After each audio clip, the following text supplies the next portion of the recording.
Lebanon में 17 सितंबर को हजारों पेजर ब्लास्ट हुए तो अगले ही दिन 18 सितंबर को अचानक वॉकी टॉकी और रेडियो कम्युनिकेशन सेट्स में धमाके होने लगे।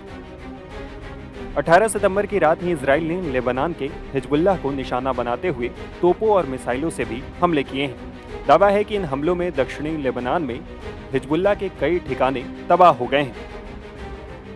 इसमें मजदल सेलम इलाके में हिजबुल्लाह का एक सैन्य ढांचा भी शामिल है, जहां आतंकवादियों के सक्रिय होने की खबर मिली थी।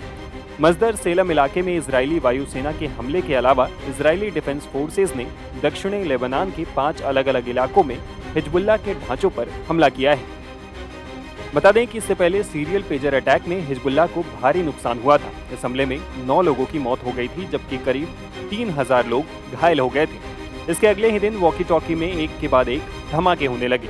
लेबनान की हेल्थ मिनिस्ट्री ने बताया है कि बुधवार को हुए हमले में 20 लोगों की मौत हो गई, जबकि करीब 450 लोग घायल हो गए हैं। इधर हिजबुल्लाह पर किए गए हवाई हमले के बारे में बताते हुए इजरायली डिफेंस फोर्सेज ने कहा कि बुधवार की रात से लेकर सुबह तक वायुसेना ने ओडोसे, मरकावा, लिडा, मारून एल रास और चिहन इलाके में हिजबुल्लाह के ढांचों पर हमला किया। इजरायली सेना ने बुधवार को सुबह अपने एक बयान में कहा कि इजरायली तोपों ने लेबनान के दक्षिण में हिजबुल्लाह के कई ठिकानों पर भी गोलीबारी की। साथ ही कहा कि सेना इजरायल की रक्षा के लिए हिजबुल्लाह के खतरे के खिलाफ काम करना जारी रखेगी। अब आइए जानते हैं कि इजरायल को हिजबुल्लाह के खिलाफ अचानक जंग छेड़ने की जरूरत क्यों पड़ी। दरअसल 7 अक्टूबर को इजरायल पर हमास के हमले के बाद से ही इजरायल ने गाजा में हमले शुरू कर दिए थे। गाजा इजरायल के दक्षिणी बॉर्डर पर लगता है। एक तरफ हमास इजरायल से टक्कर लेने की कोशिश करता रहा तो दूसरी तरफ इजरायल की उत्तरी सीमा को निशाना बनाते हुए हिजबुल्लाह ने भी 8 अक्टूबर से ही इजरायल के खिलाफ जंग छेड़ रखी है। इजरायल पर हमलों को हिजबुल्लाह अपने सहयोगी हमास और गाजा में फिलिस्तीनियों के समर्थन में किया गया हमला बताता है।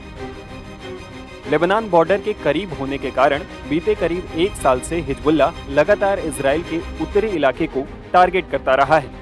इजरायल के कुछ सैनिकों की यहां मौत भी हुई है। हिजबुल्लाह के हमलों की वजह से करीब 60,000 यहूदियों को उत्तरी इजरायल छोड़ना पड़ा है। यही वजह है कि इजरायली प्रधानमंत्री बेंजामिन नेतन्याहू ने सोमवार को सुरक्षा कैबिनेट मीटिंग के दौरान युद्ध के नए लक्ष्यों में इसे शामिल किया है। पीएम ऑफिस की तरफ से बताया गया है कि इजरायल ने देश के उत्तरी हिस्से में रहने वाले निवासियों की सुरक्षित वापसी को अपना आधिकारिक युद्ध लक्ष्य बना लिया है। साथ ही कहा गया है कि इजरायल इस लक्ष्य की प्राप्ति के लिए अपनी कार्रवाई को जारी रखेगा। इधर हिजबुल्लाह के खिलाफ इजरायल का आक्रामक अंदाज भी दिखने लगा है। भले ही इजरायल ने साफ तौर पर हिजबुल्लाह के लड़ाकों पर पेजर और वॉकी टॉकी हमले की जिम्मेदारी नहीं ली है, लेकिन माना जा रहा है कि ये हमले इजरायल की रणनीति का ही हिस्सा है।